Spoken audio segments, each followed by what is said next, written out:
Good morning. আজকে আমরা এই কোশ্চেনটা দেখব। কোশ্চেন আছে ইফ √3 প্লাস এক্স তারপরে plus √3 minus X divided by √3 plus X minus √3 minus X equal to 2/1 then X equal to question mark. এটাও অনেকবার দিয়েছি কোশ্চেনটা। ফার্স্ট কি, এটার জন্য আমাদের একটা ফর্মুলা মনে রাখতে হবে, যেটা হলো কম্পোনেন্ট ও dependent. If a plus b, a by b equal to c by d, then a by b equal to c plus d, c minus d. First দেখো, আমি এখানে অলরেডি লিখে দিয়েছি √3 প্লাস এক্স কে আমরা a নিলাম, √3 minus x কে আমরা b নিলাম।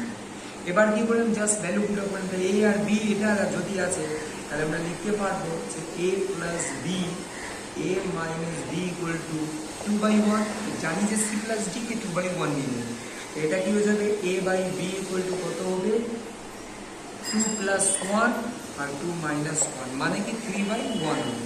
এবার যদি আমরা a ভ্যালু রাখি তাহলে কত দিয়েছিল, √3 প্লাস এক্স, আর b এর ভ্যালু ছিল √3 মাইনাস এক্স। এবার এটাকে স্কোয়ারিং বোর্ড সাইড করলাম, কারণ কি রুটকে তো বাদ দিতে হবে, তারপরে এক্স আসবে।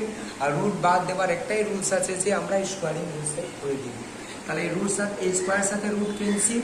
তো এবার কত আসবে মানটা, যদি আমরা লিখতে যাই তাহলে এখানে আসবে 3 plus X divided by 3 minus X equal to 9/1।